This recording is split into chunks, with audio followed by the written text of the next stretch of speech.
Oren. Querido bondadoso Padre, que moras en el alto cielo, una vez más agradecidos por la oportunidad que nos das en esta hora de compartir tu palabra, en esta hora de poder compartir con los hermanos donde quiera que están conectados sobre esta verdad presente. Y te pedimos especialmente, Señor, que nos inspires con tu Santo Espíritu para que podamos comprender cada versículo, cada pasaje bíblico del Espíritu de profecía y comprender como tú quieres que comprendamos esta gran doctrina. Gracias por escucharnos y queremos también pedirte, Señor, por todos los hermanos que están pasando necesidad en el mundo, pedirte especialmente por también la situación en la que estamos viviendo aquí en Venezuela, para que tú coloques tu mano poderosa y se cumpla tu voluntad. Te pedimos todas estas cosas en el nombre de Jesús. Amén, Padre. Amén. Bueno, queridos hermanos, el Señor les bendiga. Es un placer para mi persona, para todos los que estamos aquí, compartir esta palabra, especialmente en estos momentos, ¿verdad?, de la historia del mundo, en el cual nuestro Dios nos ha llamado a ser protagonistas. Y el tema, pues, como le hemos anunciado allí desde la semana pasada y hoy también, tiene que ver con el tema del santuario. Específicamente el tema de hoy lo hemos titulado El Evangelio en el Santuario. El Evangelio en el Santuario. Y vamos a tener varios temas, según lo que yo les he pasado por el grupo de WhatsApp, les he pasado una imagen donde está varios, alrededor de 10 temas, para tratar de abarcar todo lo que tiene que ver con el santuario.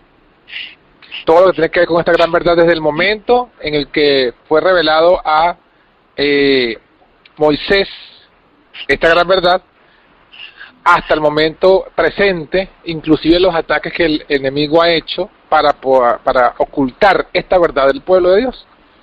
Entonces, el tema de hoy va a ser tratar de hacer un análisis general de cómo el Evangelio eterno, se encuentra en símbolos en el santuario y con un único propósito, que ha sido el propósito de Dios desde la eternidad.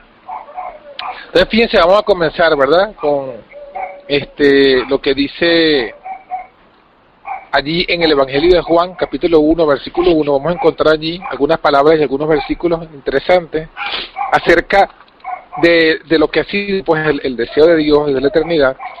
Y vamos a ver cómo está relacionado esto con el tema del santuario. En el Evangelio de Juan, capítulo 1, versículo 1 al 3, encontramos lo siguiente. Y dice: en el principio era el Verbo, y el Verbo era con Dios, y el Verbo era Dios. Amén. Amén. Este era en el principio con Dios. Todas las cosas por Él fueron hechas, y sin Él nada de lo que ha sido hecho fue hecho. En Él estaba la vida, y la vida. ¿Aló? Sí. ¿Aló? Sí, mi hermano, lo es que hay un sonido allí. Sí, déjeme ver, déjeme, pastor, yo lo voy a poner otra vez. Yo lo puse ahorita, no sé qué pasó. Déjeme chequear ahora a ver qué. Si es que tengo que hacerlo más rápido. No, debe ser algún... Ok. Pastor, ¿me escucha ahora? Pastor, si me escucha, dele asterisco 6.1. Asterisco 6.1, pastor, le da, por favor.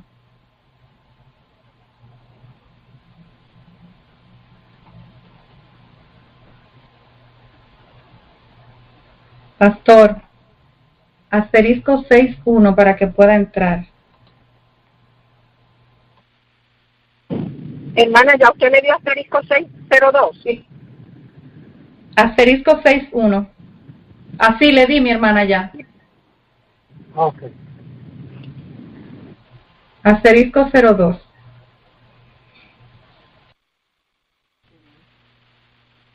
Ahora. Pastor, ¿me escucha? Aló, le oigo, ¿me oyen? Ok, sí, pastor, lo escuchamos. Ahora sí. Amén, amén, qué bueno, gloria a Dios. Entonces, sigamos entonces. Hablábamos en el Evangelio de Juan 1.1, estamos hablando desde el principio, estaba el Verbo con Dios. Dice que el Verbo fue el creador de todas las cosas, Y cuando vemos aquí de que Jesús, que el Hijo de Dios creó todas las cosas, encontramos pues lo que digamos es el propósito, lo que ha sido siempre el propósito de Dios con toda criatura. Dice en el libro de Elena de White, del Espíritu de Profecía, el libro El Deseado de toda la gente, allí nos habla de una cita interesante acerca de cuál ha sido pues siempre el propósito de Dios. Y dice de la siguiente manera,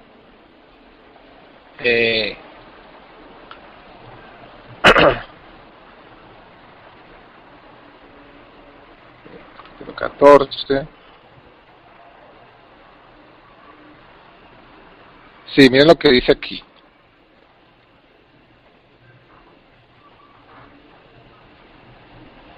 Bueno.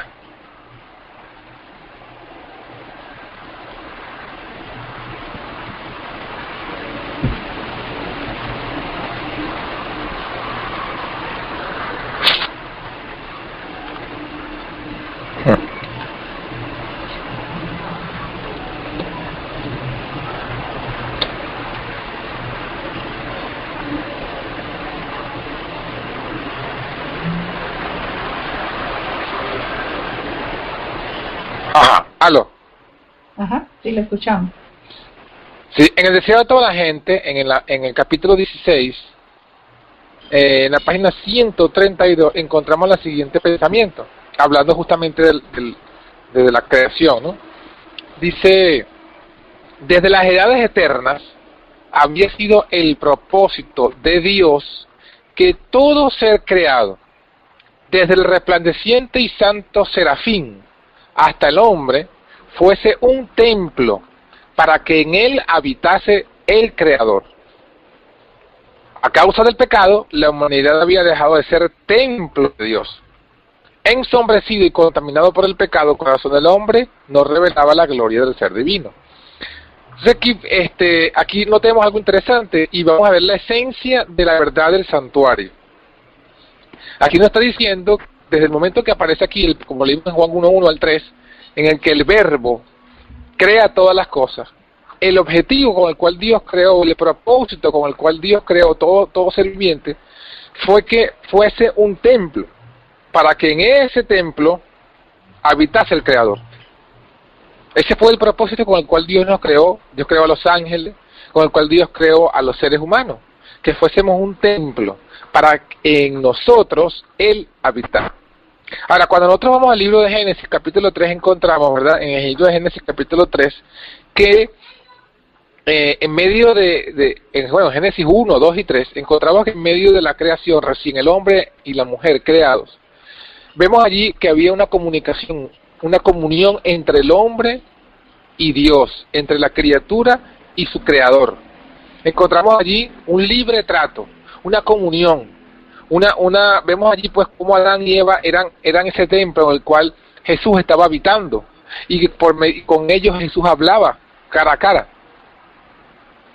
Ahora, cuando nosotros vamos a Génesis capítulo 3, sabemos pues que Adán y Eva incurrieron en transgresión, y en el momento que ellos que entran en el pecado, dice la Biblia, ¿verdad?, en el versículo 7 del capítulo 3 de Génesis, fueron abiertos los ojos de ambos y conocieron que estaban desnudos. Entonces aquí encontramos algo interesante, y es ver cuál fue el resultado del pecado. El resultado del pecado fue que ellos no fue que se dieron cuenta que estaban desnudos. No, ellos en el momento que pecan, pierden el vestido que hasta ese momento los cubría, y entonces quedaron desnudos. Ahora, ese vestido era un vestido de luz y de gloria que los cubría, y ese vestido de luz y gloria era la presencia misma de Dios con ellos, era la comunión con ellos, de Dios con ellos. Es lo mismo que dice Romanos cuando dice, por cuanto todos pecaron y estamos destituidos de la gloria de Dios. Entonces, ese vestido era la gloria de Dios que estaba con la pareja. Cuando ellos pecan, se dan cuenta y quedan desnudos, y en el momento que quedan desnudos, entonces ellos se hacen delantales, oyen a la voz de Dios y se esconden de la presencia de Dios. Entonces aquí vemos cómo el pecado causó esa separación entre el hombre y Dios, cómo el pecado hizo que esa comunión se rompiera, cómo el pecado hizo que ese templo que Dios había creado, que era el hombre y la mujer, en el cual él estaba habitando, tuviese Dios que dejarlo solo, tuviese que dejar esa casa desierta, porque el pecado que estaba allí no podía o no permitía que Dios morase, en este caso en Adán y Eva. Sin embargo, el propósito de Dios no podía quedar frustrado. Entonces cuando dice que después que Dios habla con ambos y los reprende, dice la palabra, ¿verdad? En Génesis capítulo 3, en el versículo 21, y aquí encontramos algo interesante, y aquí comenzamos a ver, digamos, lo que serían los primeros elementos relacionados con el santuario. En Génesis 3:21 dice la Biblia que Jehová Dios hizo al hombre y a su mujer túnicas de pieles y los vistió.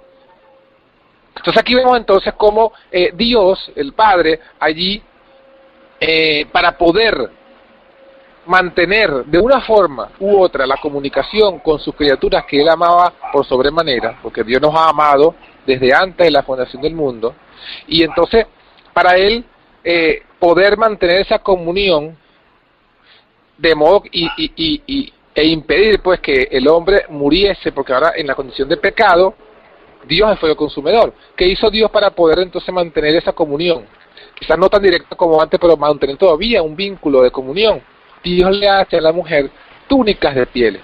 ¿Para qué? Para que ellos cubran su desnudez, para vestir esa desnudez, cubrir su desnudez y poder entonces hablar pues con el hombre y con la mujer y mantener esa comunión. Ahora, lo que estamos viendo es que esas túnicas de pieles, como ya hemos dicho antes, se refieren a dos animales, dos corderos que fueron muertos, que tuvieron que morir para poder mantener esa comunicación, esa comunión, para poder permitir que Dios habitase con ellos. Tuvieron esos dos animales que morir, porque acordémonos lo que dice la Biblia, que la paga del pecado es la muerte. Es interesante porque cuando vayamos a ver más adelante, en el resto de los temas sucesivamente, vamos a ver que justamente lo que era el tabernáculo estaba cubierto por 3 o 4 tipos de pieles de tejón, pieles de carnero, estaban esas pieles envolviendo lo que era todo el santuario, para que veamos pues la conexión en los símbolos, ¿no? Eso lo vamos a ver cuando hablemos de los muebles del santuario.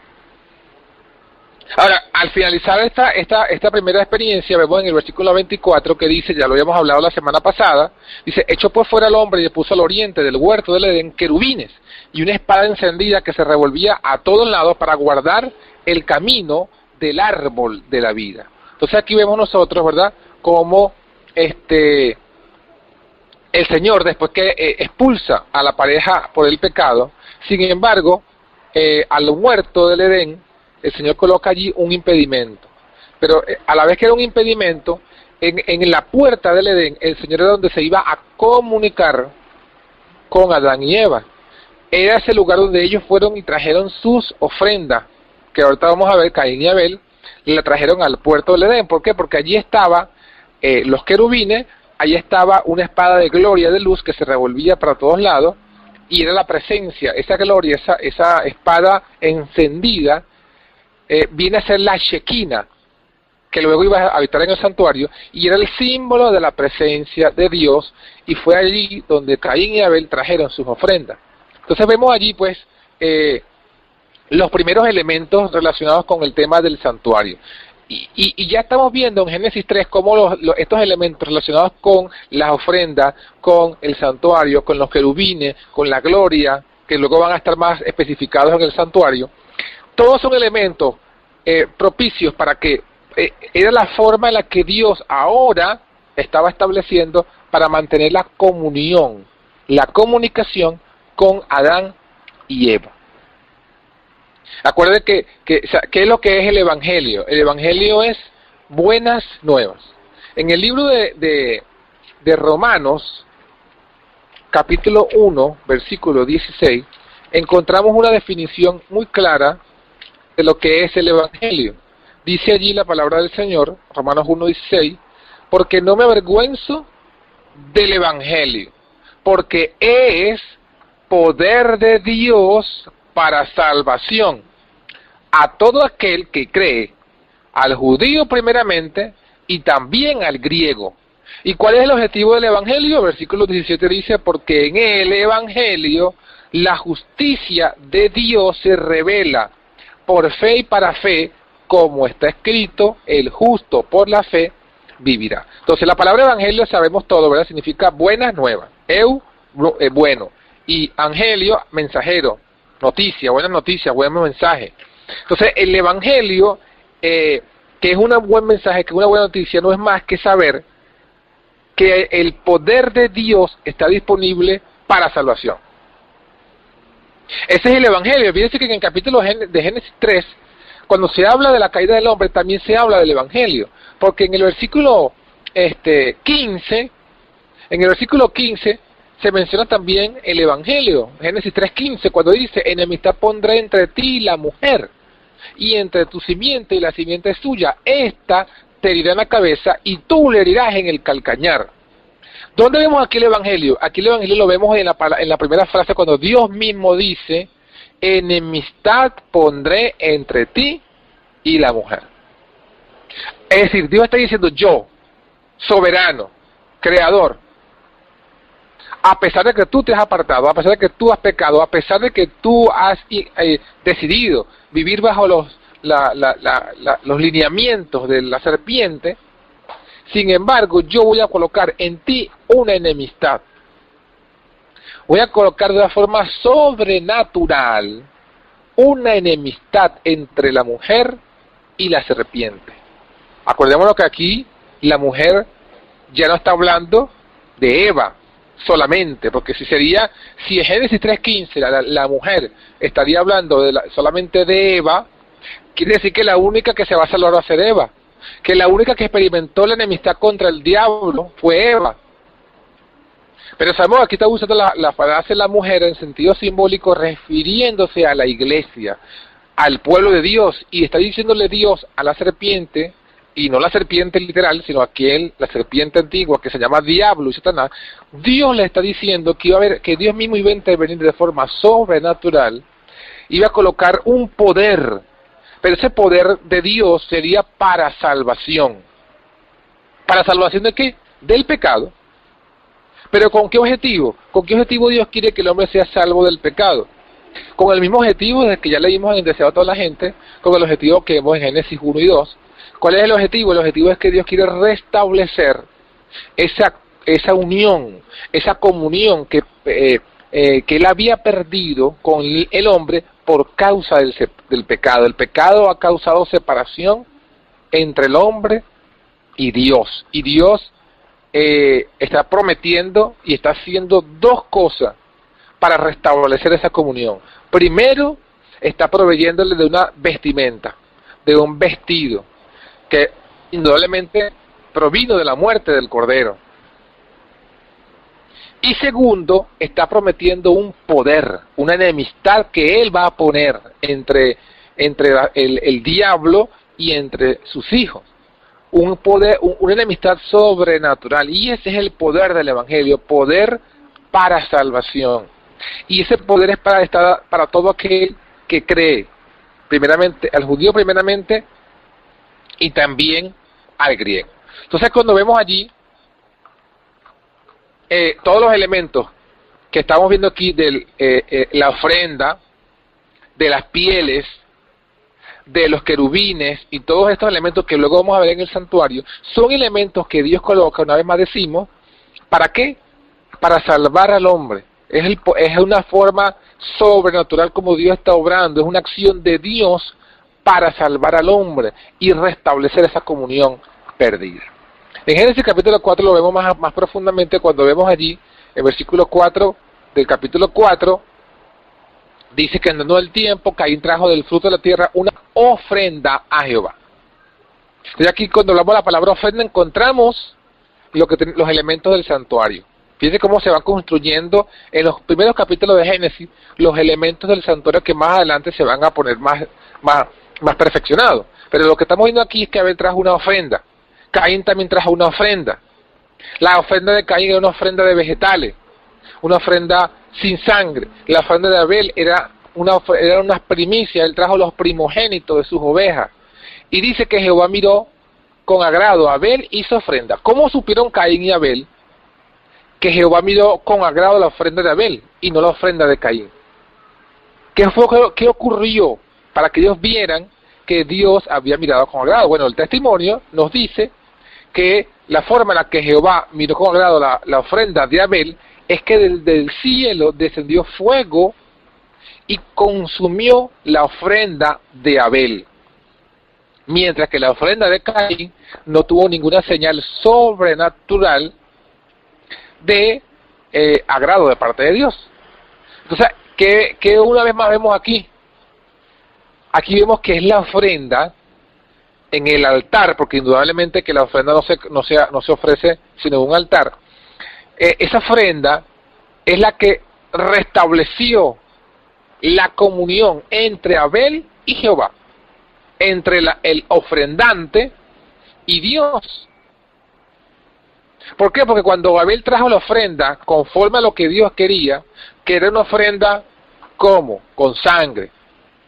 La ropa que se habían hecho Adán y Eva cuando estuvieron desnudos fue una ropa de vegetales, era hojas de higuera, sin sangre. Y Dios le dijo, esa no sirve para cubrir su desnudez.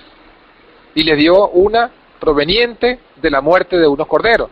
Ahora Abel también y Caín hacen lo mismo. Caín trae una ofrenda de vegetales, Abel trae una ofrenda con sangre, y Jehová consume la ofrenda de Abel, dando una muestra de que esa ofrenda sí le agradaba a Dios, de que esa ofrenda sí restablecía esa comunión con Dios, porque sin sangre no hay remisión de pecado. Esa es otra gran verdad fundamental del santuario que se encuentra en el capítulo 4 de Génesis y en el capítulo 3 de Génesis. Y esa es la esencia del santuario. El santuario no es más que una profecía compacta del Evangelio. Eso es el santuario. El santuario no es más que todos los elementos ya más detallados de cómo Dios quiere restablecer la comunión con su pueblo. Vamos a leerlo directamente. Fíjense, bueno, lo mismo pasa, lo que acabamos de ver con Abel, pasa con Noé, pasa con Abraham. ¿Qué pasa con Noé y qué pasa con Abraham? Bueno, ambos hacen altares, ambos ofrecen una ofrenda al Señor de animales, y Dios responde y consume sus ofrendas y se agrada de sus ofrendas, en la cual vemos entonces que es por medio de ese protosantuario, si que lo debemos decirlo así, los primeros rudimentos del santuario que encontramos en el altar y en la ofrenda. Esos son los elementos por medio del cual había esa comunión. Cuando nosotros hablamos del caso, por ejemplo, de Noé, Noé sale pasó más de 150 días allí, ¿verdad? Además de los 40 días de lluvia, pasó 150 días más después que se secó el tierra del diluvio, y cuando finalmente Noé sale del arca, hace un altar. Eso está en el libro de Génesis, capítulo 8. Capítulo 8 encontramos que sale, ¿verdad? Vamos a leerlo directamente en la Biblia. Génesis capítulo 8, en el versículo 20, encontramos: edificó Noé un altar a Jehová, y tomó de todo animal limpio y de toda ave limpia, y ofreció holocausto en el altar. Fíjense, aquí se añade un elemento, un detalle que no se ha mencionado antes. En el caso de Noé, ya se establece, ya se presupone, ya se sabe, aunque no está Levítico 11 todavía escrito, porque acuérdense que eso lo escribió Moisés, y que estamos hablando de Noé mucho antes de Moisés, ya existía la verdad acerca de los animales limpios y los animales inmundos. Acuérdense que cuando entran los animales al arca, de los animales limpios entran 7 parejas, y de los animales impuros entra solamente una pareja. Y cuando Noé edifica un altar a Jehová, él ofrece solamente animales limpios. Dice que tomó de todo animal limpio y de toda ave limpia, y ofreció holocausto en el altar. O sea, aquí aparece entonces Noé con el altar, con la ofrenda, nada de ofrenda de vegetales, sino animales. Y dice el versículo 21 que percibió Jehová olor de suavidad. Y dijo, o sea, quiere decir que la ofrenda de Noé fue agradable, fue de olor agradable a Dios. Y dijo Jehová en su corazón, no tornaré más a maldecir la tierra por causa del hombre, porque el intento del corazón del hombre es malo desde su juventud, ni volveré más a destruir todo viviente, como he hecho. Quiere decir que aquí Dios entonces vuelve a comunicarse con Noé, después de que, ¿a través de qué? A través de la ofrenda, a través del altar, a través del holocausto, a través de los animales limpios. Vemos entonces cómo está la comunión, se restablece esa comunión entre Jehová y Noé. Lo mismo vemos cuando hablamos del caso de Abraham, en Génesis 15, que hace el pacto. Dios hace un pacto con Abraham, en Génesis 15, después de que Abraham cree a Dios la promesa de tener un hijo y se le cuenta por justicia. Entonces, él dice en el versículo 8, Génesis 15:8, respondió Abraham diciendo, Señor Jehová, ¿en qué conoceré que tengo de heredar la tierra? Y le dijo, apártame una becerra de 3 años, una cabra de 3 años y un carnero de 3 años, una tórtola también y un palomino. Y el resto de la historia es que Abraham las escogió, las partió por la mitad, tuvo todo el día esperando, y al final, cuando Dios se muestra y se aparece, dice que en el versículo 17, sucedió que puesto el sol ya oscurecido dejóse ver un horno humeando y una antorcha de fuego que pasó entre los animales dividida. En aquel día hizo Jehová un pacto con Abraham diciendo, a tu simiente daré esta tierra desde el río de Egipto hasta el río grande, el río Éufrates. Entonces aquí vemos, una vez más, ahora es un pacto que hace Dios con Abraham, pero ese pacto se selló con la ofrenda, en el altar, con la sangre. Entonces, la misma verdad que estamos viendo aquí es que todo el santuario tiene que ver, es una profecía, como ya dijimos, es una profecía compacta del Evangelio. La mejor definición de esto que estamos mencionando la encontramos ya cuando Dios mismo se comunica con Moisés y le dice en Éxodo capítulo 25, en el versículo 8, palabra hermosa que tiene mucha profundidad de significado y que vamos a ver entonces cómo es esto el Evangelio. Dice Éxodo capítulo 25, versículo 8, ya aquí el Señor ha sacado a Israel de Egipto, ya aquí el Señor ha revelado la ley en el Sinaí, han hecho un pacto de obedecer todas las cosas. Entonces ahora Dios le dice en Éxodo 25:8, y hacerme han un santuario, y yo habitaré entre ellos. Entonces fíjense cómo ahora que estamos viendo cuál es el objetivo del santuario.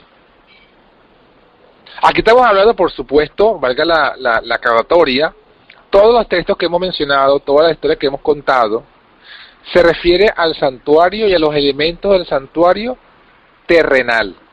Pero aquí vamos a ver que esto del santuario terrenal no es algo nuevo, es algo que ya estaba en el cielo y que justamente es el santuario celestial en el cual Dios habita y por medio del cual Dios está haciendo la salvación. Pero aquí en Éxodo 25:8 dice, hacerme han un santuario y yo habitaré entre vosotros. Entonces fíjense aquí, el objetivo de Dios con el santuario, ¿cuál es? Es que Dios quiere habitar entre vosotros. Como lo leímos en el deseo a toda la gente al principio, desde el momento que Dios, por medio de su Hijo Jesús, crea a todos los seres humanos, todos los seres vivientes, los ángeles, el propósito fue que cada ser viviente fuese un templo donde Dios habitase. Eso es lo que Dios ha querido. Dios ha querido morar en nosotros. Y por un tiempo, con Adán y Eva, así sucedió. Pero el pecado rompió eso, pero no quebrantó el deseo ni el propósito de Dios. Y aquí dice la palabra que Dios ahora estableció un medio, un método, una forma para habitar con nosotros, habitar con su pueblo. O sea, el santuario es un medio, es un medio, no es un fin en sí mismo. El fin, la finalidad, el objetivo es que Dios quiere habitar con nosotros, entre nosotros. Y la forma que Dios puede hacerlo ahora que hemos entrado en pecado es como. Dice, hágame un santuario y yo habitaré entre ustedes. Eso es lo que está, eso es lo que es ese es el objetivo del santuario. Y por eso el santuario es una profecía compacta del Evangelio. Porque el Evangelio no es más que poder de Dios para salvación. ¿Para qué? Para quitar el pecado que tenemos, ese pecado que ha hecho separación entre nosotros y Dios, y al quitarnos ese pecado, entonces Dios puede restablecer esa comunión. Y eso es lo que es el santuario. El santuario dice aquí, háganme un santuario para yo habitar entre ustedes. O sea, el santuario tiene como objetivo que Dios habite con nosotros. ¿Y cómo? Haciendo lo propio, quitando el pecado. El santuario es el sistema que Dios establece para quitar el pecado del pueblo y Él mismo tomarlo y luego destruirlo. Y ese es el Evangelio. Miren, vamos a ver, miren ustedes algo interesante acerca de esto del santuario como el Evangelio, que vamos a ir desarrollando en el resto de la semana. Pero fíjense, cuando nosotros leímos esto, mantengamos esta frase en nuestra mente, si es posible memorícenla.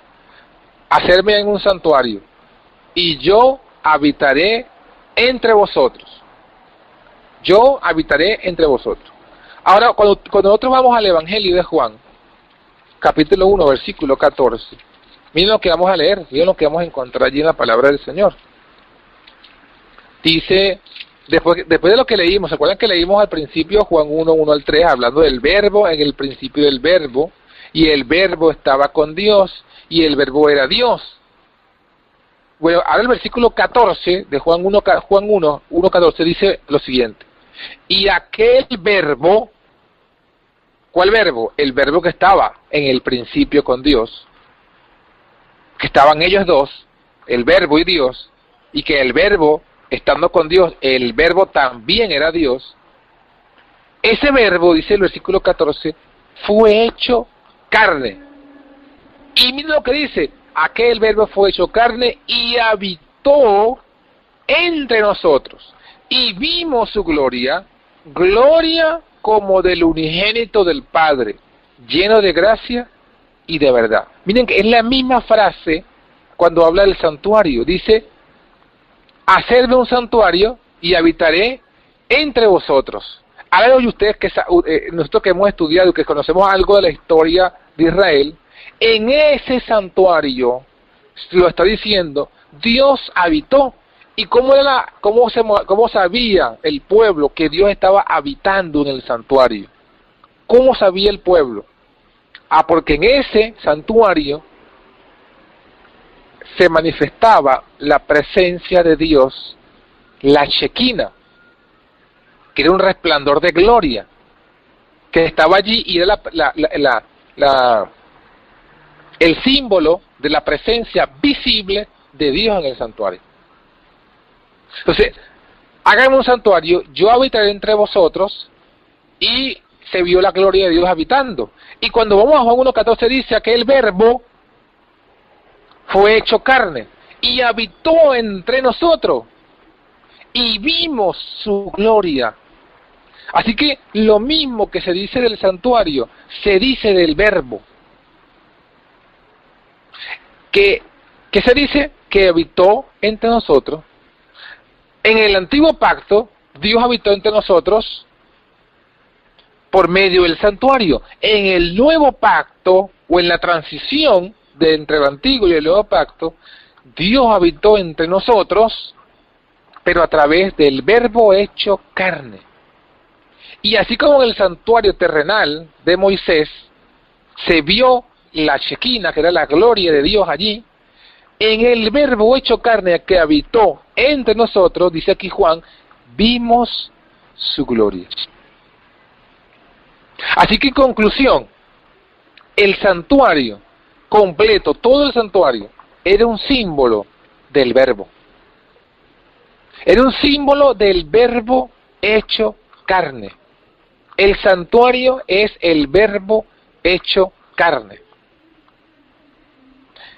Y siendo así, entonces el santuario es una, como ya lo dijimos, lo reafirmamos, es una profecía compacta del Evangelio. Y todo lo que tiene que ver con el santuario nos simboliza a Cristo, nos simboliza el Verbo hecho carne. Miren, las tres departamentos, vamos a decirlo así, bueno, son dos departamentos del santuario y el atrio. Las tres disposiciones que tenía el santuario simbolizan al Verbo hecho carne. El altar, el lavacro, los dos velos, la mesa de los panes de la presencia, el candelabro de 7 brazos, el altar del incienso, el arca del pacto y lo que está dentro, todo es un símbolo del Verbo hecho carne. Ahora bien, no solamente eso, no solamente tenemos ese punto, sino que cuando nosotros vamos a Mateo 1:21, encontramos ya lo que estamos diciendo, lo mismo, la referencia bíblica, dice Mateo 1:21 al 23, dará a luz un hijo, y llamará su nombre Jesús, porque él salvará a su pueblo de sus pecados. Todo esto aconteció para que se cumpliese lo dicho por el Señor, por medio del profeta, cuando dijo, he aquí la Virgen concebirá, y dará a luz un hijo, y llamará su nombre Emmanuel, que traducido es Dios con nosotros. Dios habitando con nosotros. Lo mismo, el santuario, hágame un santuario, y yo habitaré entre vosotros. Ahora,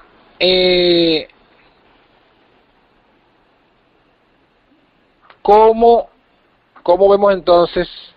Vámonos otra vez a Éxodo 25 y vamos a ver entonces lo que dice el versículo 9. Hemos estado en el versículo 8.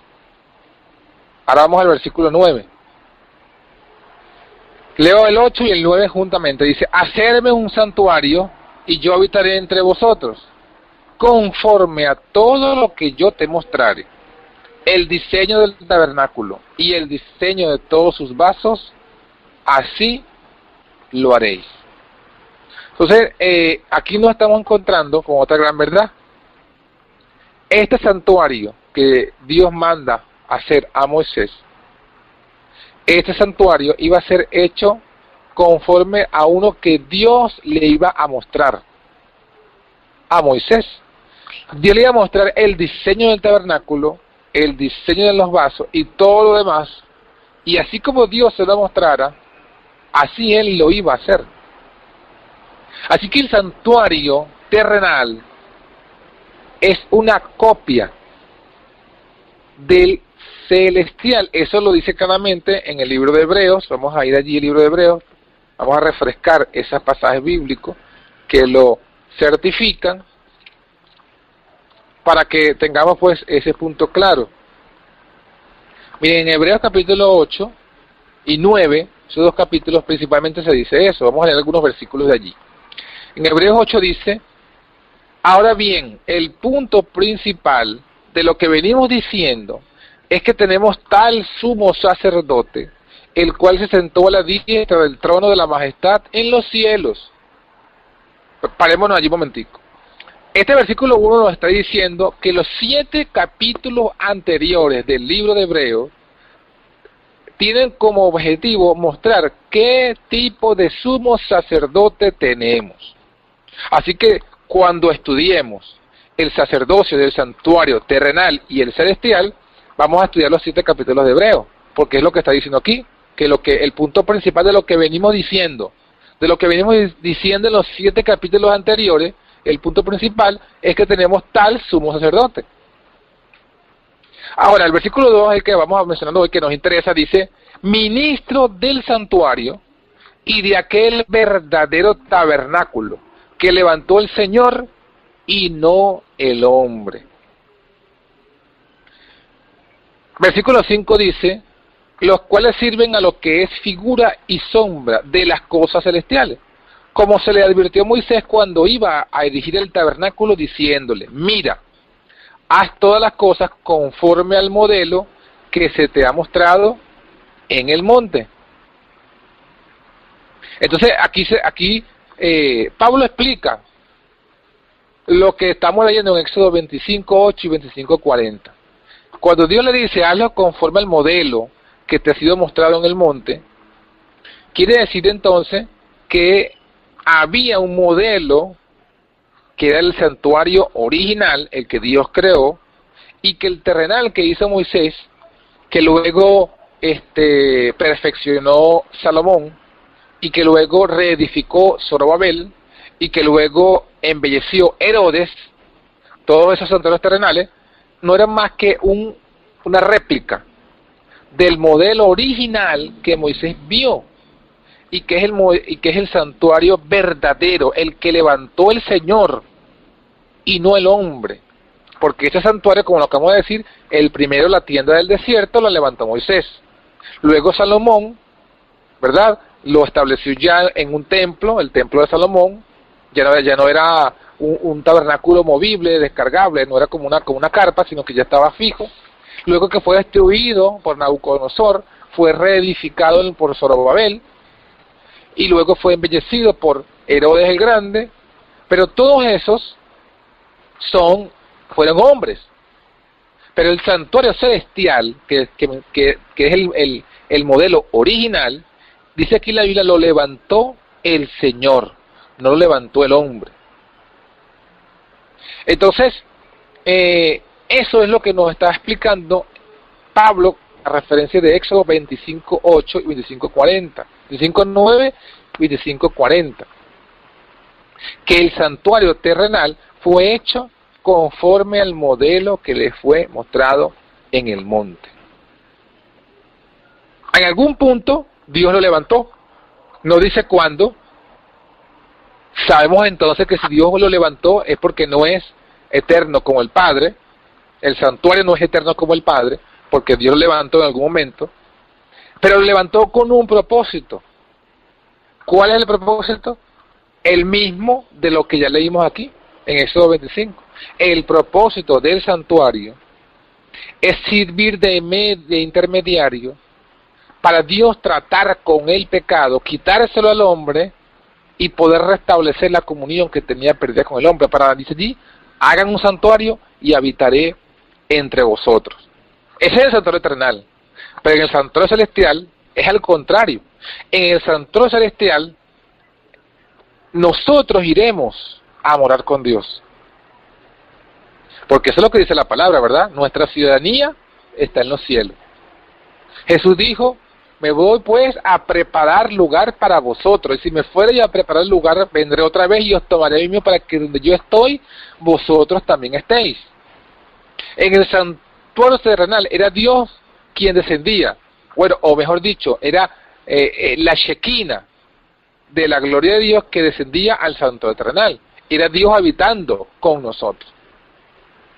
Era luego lo que hizo el Verbo, que se hizo carne. Pero ahora, cuando venga después del pecado, después de la lucha del pecado, será al contrario, ya está el hombre habitando con Dios por la eternidad. Claro, no será en carne y sangre, porque 1 Corintios 15:55 dice, la sangre y la carne no heredarán la incorrupción. Pero nosotros seremos transformados en un abrir y cerrar de ojos, en un momento. Y tendremos nuestro cuerpo, el cuerpo de nuestra bajeza, dice Filipenses, será transformado en semejanza de su cuerpo de gloria. Y habitaremos entonces con Dios por la eternidad. Pero luego al final de los 1000 años, dice Apocalipsis, ¿verdad? Apocalipsis lo dice, va a cumplirse definitivamente el propósito de Dios, y una vez más va a estar involucrado el santuario. Miren lo que dice Apocalipsis 21:1, dice, vi un cielo nuevo, una tierra nueva, porque el primer cielo y la primera tierra pasaron, y el mar ya no existía más. Y yo, Juan, vi la santa ciudad, la nueva Jerusalén, descender del cielo de Dios, dispuesta como una esposa ataviada para su marido. Y oí una gran voz del cielo que decía, he aquí el tabernáculo de Dios con los hombres, y Él morará con ellos, y ellos serán su pueblo, y Dios mismo estará con ellos como su Dios. Miren, hermano, qué hermoso. Este versículo vuelve a hablar del tabernáculo de Dios, y dice que el objetivo, ¿cuál va a ser? Él morará con ellos. Ya no va a ser un símbolo. Ya no va a ser como dice Éxodo 25:8, que Dios le dijo, hagan un santuario terrenal, ustedes hagan un santuario, y yo moraré con ustedes. Pero a la final quien moraba era un destello de la gloria de Dios. No era Dios mismo en persona, no bajó al santuario de Moisés, ni al santuario de Salomón. La única vez que Dios en persona bajó a un santuario terrenal fue cuando el deseado de toda la gente entró y purificó el templo. Y así fue que se cumplió la promesa de que la gloria del segundo templo superaría la del primero, porque la misma presencia del Creador, que fue Jesús, se presentó allí, aunque no fue en toda su gloria. Pero sin embargo, dice que al final de toda la historia del pecado, cuando ya no haya más pecado ni pecadores, cuando haya sido destruido de raíz y rama, dice Apocalipsis 21:3, he aquí el tabernáculo de Dios con los hombres, y Él morará con ellos, con nosotros, hermano, y seremos su pueblo, y Dios mismo estará con ellos como su Dios. Ya no será un resplandor de gloria, ya no será Jesús velado por la carne de pecado, su gloria velada, sino que va a ser el mismo Dios, el Padre, en toda su gloria, quien va a morar con nosotros.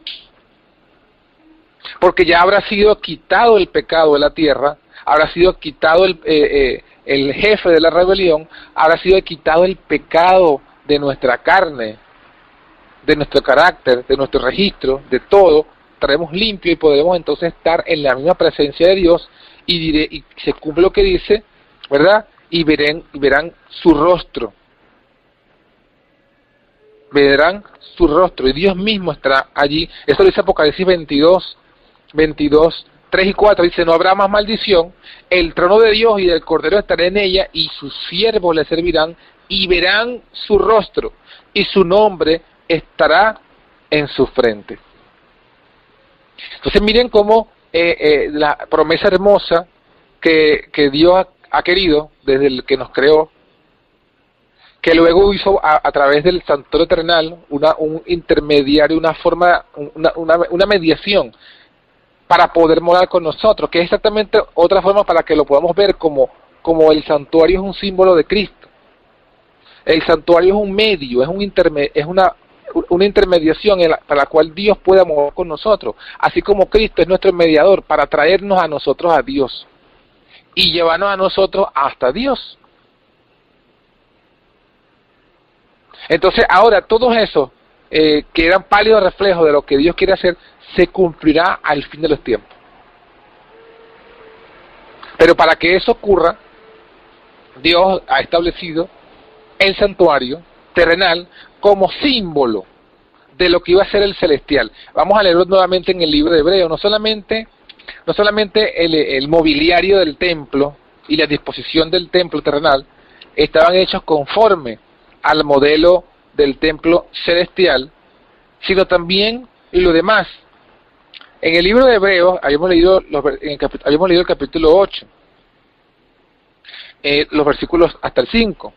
Ahora, cuando seguimos leyendo, encontramos que no solamente el mobiliario del templo era hecho en semejanza del celestial, sino el resto de las otras cosas. Miren lo que dice Hebreos 9, vamos a leer ahora Hebreos 9, 6 hasta el 10. Dice, después que habla de la disposición del santuario, si queremos leerlo, pues para refrescarlo, a los que no, quizás alguien que nos está escuchando que no está empapado con estas cosas, vamos a refrescarlo, vamos a leerlo entonces mejor desde el versículo 1. Ahora bien, el primer pacto tenía ordenanzas de culto y un santuario terrenal, porque el tabernáculo estaba dispuesto así. En la primera parte llamada el lugar santo, estaban el candelabro, la mesa y los panes de la proposición. Tras el segundo velo, estaba la parte del tabernáculo llamado el lugar santísimo, el cual tenía un incensario de oro, el arca del pacto cubierta de oro por todas partes, y en la que estaba una urna de oro que contenía el maná, la vara de Aarón que reverdeció y las tablas del pacto. Sobre ella, sobre esa urna de oro, estaban los querubines de gloria, que cubrían el propiciatorio, de las cuales cosas no se puede ahora hablar en detalle. Entonces, en los versículos 1 al 5 de Hebreos 9, Pablo explica la disposición del santuario y de los mobiliarios. Ahora en el versículo 6 explica: así dispuestas estas cosas, en la primera parte del tabernáculo entran los sacerdotes continuamente para cumplir los oficios del culto. O sea, diariamente, todos los días en la primera parte. ¿En cuál primera parte? En el lugar santo. Versículo 7, pero en la segunda parte, solo el sumo sacerdote una vez al año, no sin sangre, la cual ofrece por sí mismo y por los pecados de ignorancia del pueblo. Esto es lo que se hacía en el santuario terrenal. Versículo 8, dando el Espíritu Santo a entender con esto que aún no se había manifestado el camino al lugar santísimo, entre tanto que la primera parte del tabernáculo estuviese en pie. Es decir, mientras se trabaja en el lugar santo, no se puede entrar en el lugar santísimo. Y viceversa, mientras se está en el lugar santísimo, no se trabaja en el lugar santo.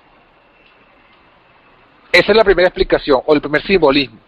Y el versículo 9 y 10 concluyen diciendo, lo cual es símbolo para el tiempo presente, según el cual se presentan ofrendas y sacrificios que no pueden hacer perfecto en cuanto a la conciencia al que practica ese culto, ya que consiste solamente de vianda, de bebida, de diversas abluciones y ordenanzas acerca de la carne impuestas hasta el tiempo de reformar las cosas. O sea, ahora dice aquí el apóstol que ese no solamente el mobiliario está hecho conforme al celestial, sino que el ministerio, la cronología, la ofrenda, el sacerdocio, todo es símbolo del tiempo presente.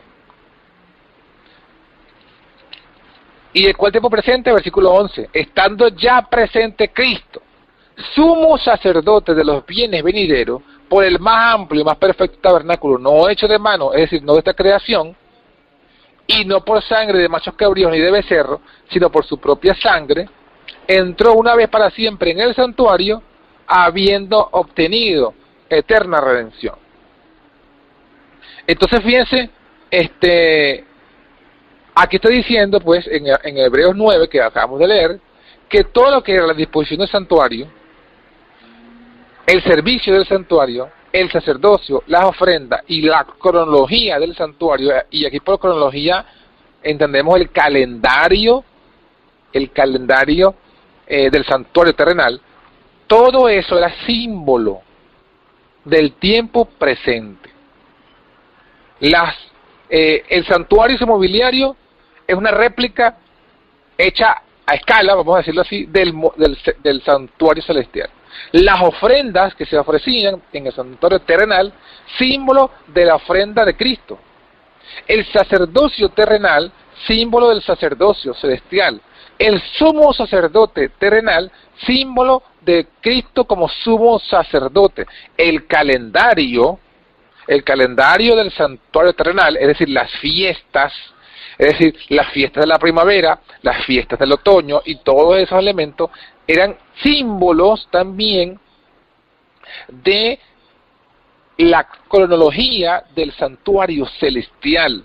Y eso lo vamos a ver más adelante. Aquí estamos haciendo un esbozo general de todos los elementos del santuario como el Evangelio, y después lo vamos a ir desmenuzando en detalle a medida que vayamos con los temas, ¿no?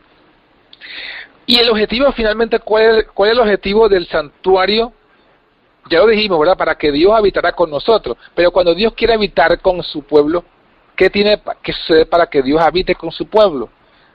Tiene que quitarse el pecado. Por eso es que la ofrenda es necesaria, para que se limpie y pueda haber restablecida la comunión. Miren lo que vamos a seguir, vamos a leerlo aquí mismo en Hebreos, donde lo estamos leyendo. Los versículos que venían a continuación dicen, el versículo 13 y 14,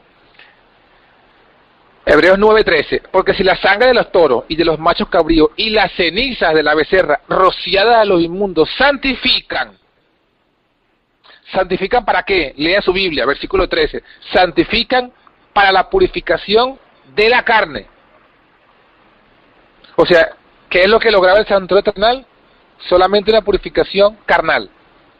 Una limpieza de la carne, del cuerpo. Ahora miren el versículo, ¿qué simbolizaba eso? Versículo 14. Cuanto más la sangre de Cristo, el cual mediante el Espíritu Eterno se ofreció a sí mismo sin mancha a Dios, limpiará vuestras conciencias de obras muertas para que sirváis al Dios vivo. Entonces fíjense que la ofrenda terrenal limpiaban o santificaban la carne para simbolizar que la sangre de Cristo limpia nuestras conciencias. Y más adelante lo reafirma en el versículo 23, dice, fue pues necesario que las figuras de las cosas celestiales fuesen purificadas así. O sea, la figura, el templo terrenal fue purificado con sangre de animales. Pero las cosas celestiales, dice Hebreos 9:23, las cosas celestiales deben ser purificadas con mejores sacrificios que estos. Y luego al final, el versículo 26 lo dice, se presentó una vez para siempre por medio del sacrificio de sí mismo para quitar de en medio el pecado. Entonces ahí está, el objetivo del santuario es quitar el pecado. Por eso es que cuando usted lee el Evangelio de Juan, capítulo 1, versículo 29, cuando Juan el Bautista ve a Jesús, Juan el Bautista habla de una frase que en terminología del santuario dice, he aquí el Cordero de Dios. Y ahí está hablando del santuario, de los animales del santuario, de la ofrenda del santuario. Dice, he aquí el Cordero de Dios que quita el pecado del mundo. Y ahí está hablando entonces, es lo que acabamos de leer ahorita. Vemos que el objetivo del santuario, por medio de los sacrificios, era quitar el pecado del pueblo. Porque cuando hablamos de diariamente, lo que leímos hace rato, que diariamente se presenta, Hebreos 9:6. Dispuesta a esta cosa, en la primera parte del tabernáculo, entran los sacerdotes continuamente para cumplir los oficios del culto. Esos oficios del culto que cumplían diariamente, no era más que quitar el pecado de el pueblo y lo trasladaban al santuario. Pero el pecado estaba allí, en el santuario. Ahora en el versículo 7 dice, pero en la segunda parte, solo el sumo sacerdote, una vez en el año, y no sin sangre, y la ofrece por sí mismo y por los pecados de ignorancia del pueblo. ¿Y qué leímos ahorita? Para quitar de en medio el pecado. Ya lo quitaban ahora definitivamente del santuario, y lo colocaban, lo vamos a ver más adelante con más detalle, lo colocaban sobre Azazel. Y ese animal, portando los pecados de todo el pueblo, de todo el año, era llevado al desierto y dejado a que se muriera en el desierto. Entonces, de esa forma, quedaba finalmente eliminado el pecado del pueblo y del santuario. Entonces, eran dos etapas para quitar el pecado. Se quitaba primero el pecado del pueblo y se almacenaba, vamos a decirlo así, en el santuario. Dios mismo almacenaba en su santuario el pecado del pueblo. Y una vez al año agarraba todo ese pecado almacenado durante un año, se colocaba sobre el Azazel y era enviado al desierto. Entonces, de esa otra forma se quitaba el pecado del santuario. Y al quitar el pecado del santuario, era quitado definitivamente de todo el pueblo. Y eso último que estamos hablando, eso es lo que vamos a ver, se llama la purificación del santuario. Entonces tenemos dos etapas: la purificación del pueblo, que era todos los días, y la purificación del santuario, que era una vez al año. Ambas purificaciones es del pecado. Primero se purifica el pueblo de su pecado, pero se almacena el pecado en el santuario. Luego se purifica el santuario, quitando el pecado de en medio, y se coloca sobre Azazel y se envía al desierto. Y de esa forma el pecado no aparecería jamás, no volvía jamás. Y era eliminado para siempre el pecado del pueblo y del santuario.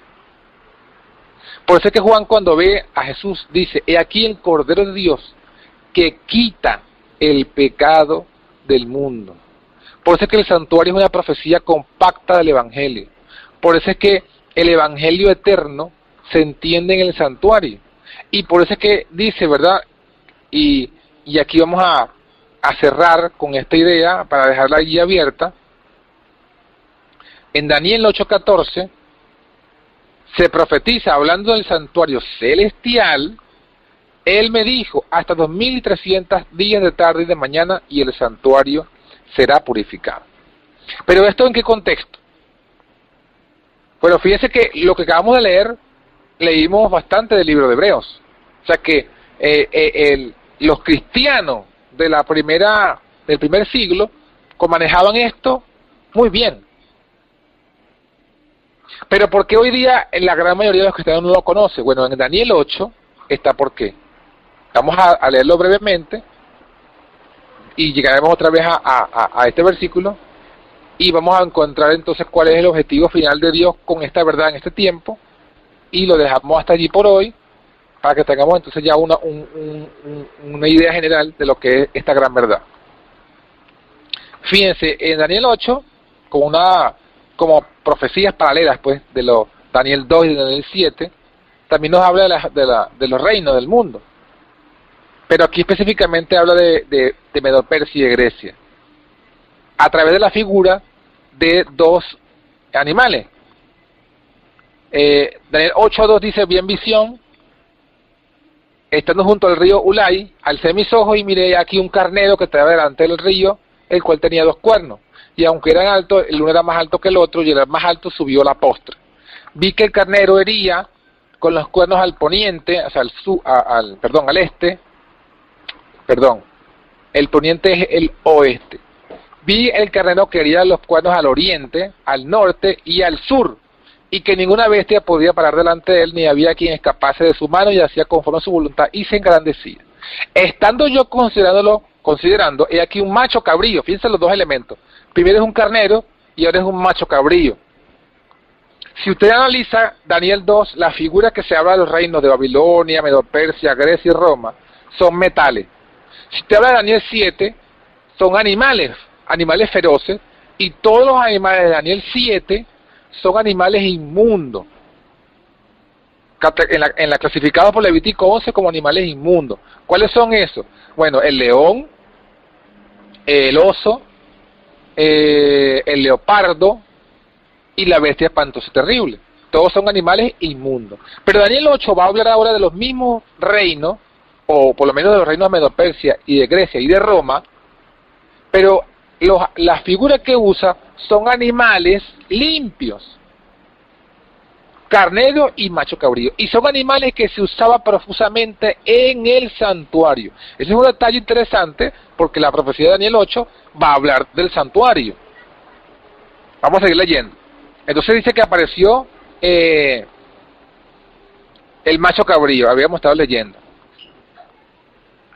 Daniel 8:5. Estando yo considerando aquí un macho cabrío, venía de la parte del poniente, sobre la haz de toda la tierra, el cual no toca la tierra, y tenía que el macho cabrío un cuerno notable entre sus ojos. Esta es Grecia.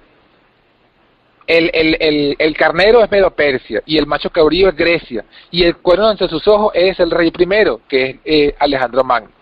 Vino hasta el carnero que tenía los dos cuernos, el cual había visto delante del río, y corrió contra él con la ira de su fuerza, lo levantó contra él, lo hirió, quebró sus dos cuernos, En el carnero no había fuerza para parar delante de él, lo derribó por tanto en tierra y lo holló, y no hubo quien librase al carnero de su mano.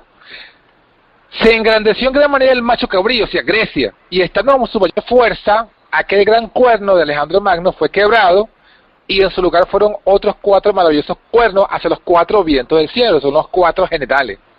De uno de esos vientos salió un cuerno pequeño, y este es Roma, Roma pagana, el cual creció mucho al sur, al oriente y hacia la tierra gloriosa. Sabemos la conquista de Roma pagana y la tierra gloriosa, la conquista hacia Jerusalén. Pero luego el versículo 10 dice, ¿aló?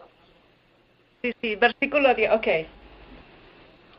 Daniel 8:10, se engrandeció hasta el ejército del cielo, y parte del ejército de las estrellas echó por tierra y las holló. Ya aquí está hablando de la Roma papal, porque este cuerno está atacando el ejército del cielo. Aún, versículo 11, aún contra el príncipe de la fortaleza se engrandeció, y por él fue quitado el continuo, y el lugar de su santuario fue echado por tierra. Ahora miren lo que es interesante, porque Daniel 8 habla de los animales del santuario, porque ahora va a hablar de una figura de un cuerno pequeño, cuya obra es quitar el continuo, quitar el santuario y quitar el sacerdote.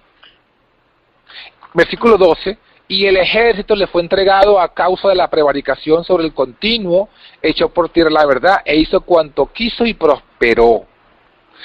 Hermanos, la obra del papado, como buen representante del diablo, es echar por tierra la verdad del santuario. El lugar de su santuario fue echado por tierra.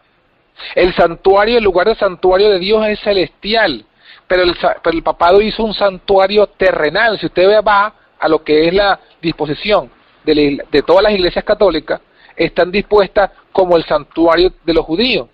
Tienen un lugar donde entra y se sienta la gente. Tienen otro lugar que llaman ellos el Santísimo, y allí en el Santísimo que tienen ellos la hostia que van a consagrar y el relicario y todo eso. Bueno, ellos hicieron una réplica mundana del santuario y echaron por tierra esa verdad del santuario. Por eso es que el mundo cristiano hoy día que surge del papado no conoce la verdad del santuario.